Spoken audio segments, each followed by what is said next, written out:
વિદ્યાર્થી મિત્રો, તમારો ઓનલાઈન શિક્ષણમાં સ્વાગત છે. હું તમારો Rahul sir.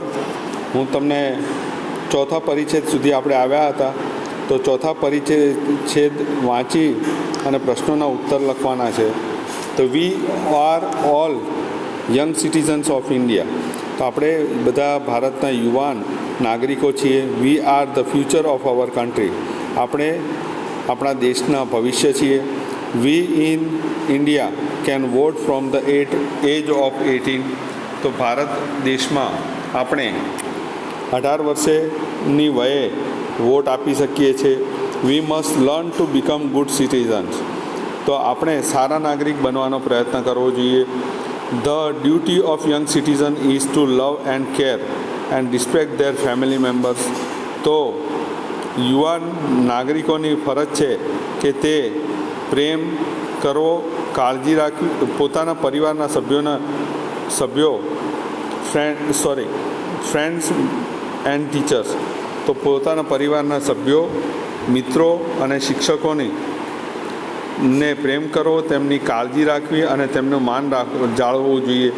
They should live in discipline and help the નીડી people.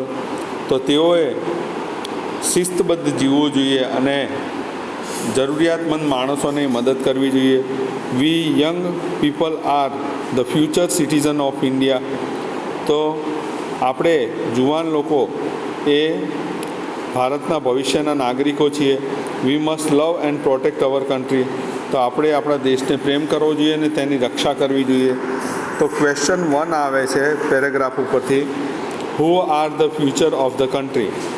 તો ભારત દેશનું ભવિષ્ય કોણ છે? All young citizens of India R the future of our country. તો બધા જ ભારતના જુવાન નાગરિકો એ ભારતનું ભવિષ્ય છે.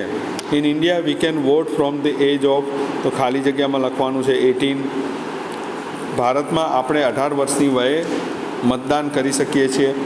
ત્રીજું, what is the duty of young citizen? The duty of young citizen is two love and care and respect their family members, friends and teachers. તો યુવાન નાગરિકોની ફરજ છે કે તે તેમના પરિવારના સભ્યો, મિત્રો અને શિક્ષકોને પ્રેમ કરે, તેમની કાળજી રાખે અને તેમનું માન કરે. ચોથું, young citizen should live in. તો એન્ડ હેલ્પ ધ ખાલી જગ્યા. 2 ખાલી જગ્યા છે, તો ફરીથી બોલું છું. Young citizen should live in ખાલી જગ્યા એન્ડ હેલ્પ ધ ખાલી જગ્યા. તો discipline and help the નીડી people. 2 શબ્દ આવશે, ડિસિપ્લિન અને નીડી પીપલ. 5મું, વી મસ્ટ ખાલી જગ્યા એન્ડ ખાલી જગ્યા અવર કન્ટ્રી. તો વી must love and protect our country. તો હવે બીજો ફકરો આવ્યા છીએ આપણે. About 200 years ago. About 200 years ago, there was a king in Bengal. તો 200 વર્ષ પહેલાં બંગાળમાં એક રાજા હતો. His name was Raja Krishnachandra. તેમનું નામ રાજા કૃષ્ણચંદ્ર હતું. There was a jester in his court. તો તેના દરબારમાં એક કલાકાર હતો. His name was Gopal Bhand. તેનું નામ ગોપાલ ભાંડ હતું. People said Gopal is a fool. બરાબર. લોકો કહેતા કે ગોપાલ એ મૂર્ખ છે, but actually he was wise and witty. ખરેખર તે ડાયો અને મજાકીયો હતો. He play tricks. તો તે નવી નવી યુક્તિઓ કરતો. He cut jokes. તો તે જોક્સ કહેતો. The kings listen to his jokes and laugh. તો રાજા તેના જોક્સ સાંભળતો અને હસતો. Once Gopal met the king in the morning. એક દિવસ ગોપાલ રાજાને સવારના મળ્યો. He said good morning your majesty. તો તેણે કહ્યું કે શુભ સવાર રાજાજી. The king said good morning, where are you going Gopal.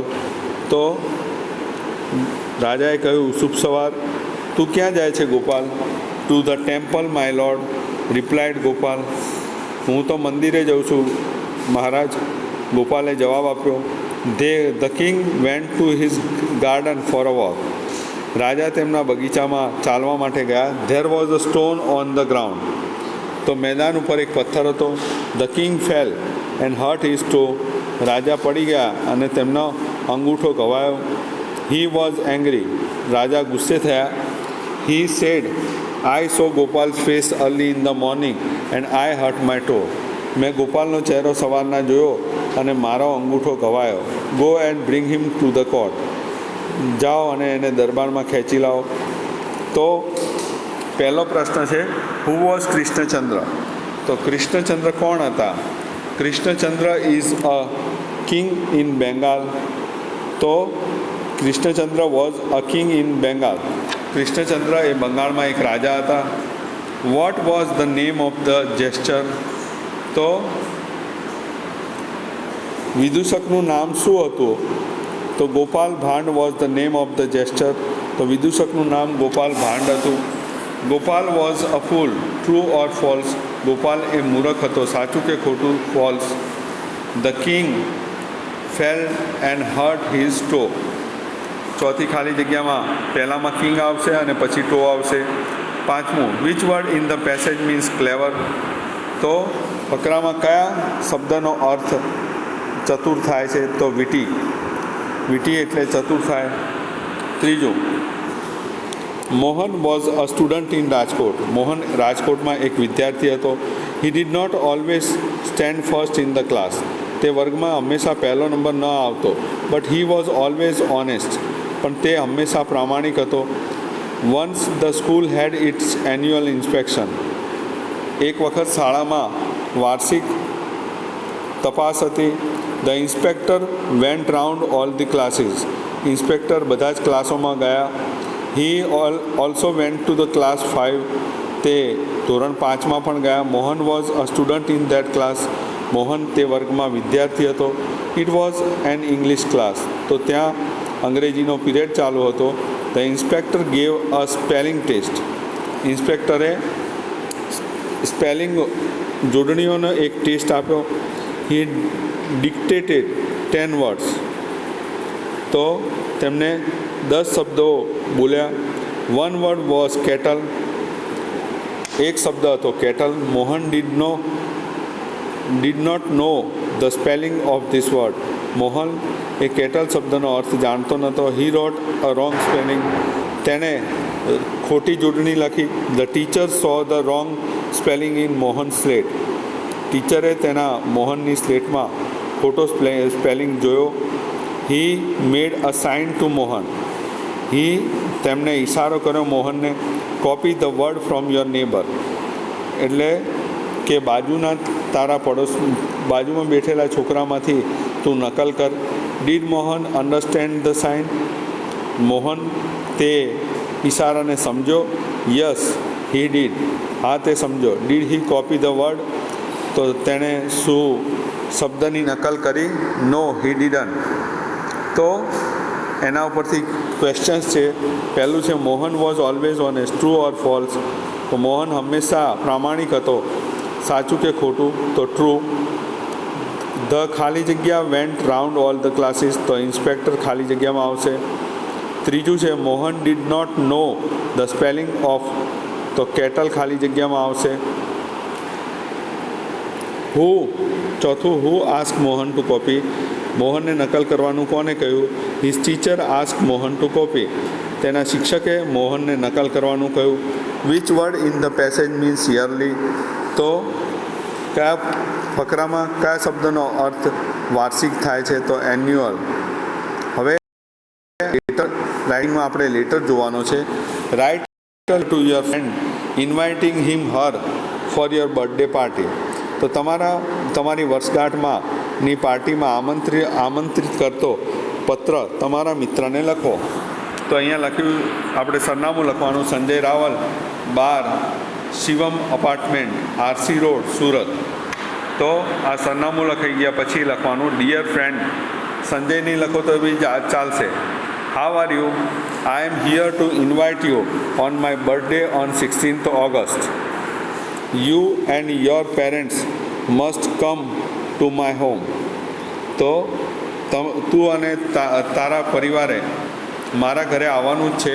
I have invited all hour friends. મેં આપણા બધા જ મિત્રોને આમંત્રણ આપ્યું છે ફોર ધ બર્થડે પાર્ટી, એટલે કે વર્ષગાંઠની પાર્ટી માટે. We have arrange a programme of music, dance and play games on that day.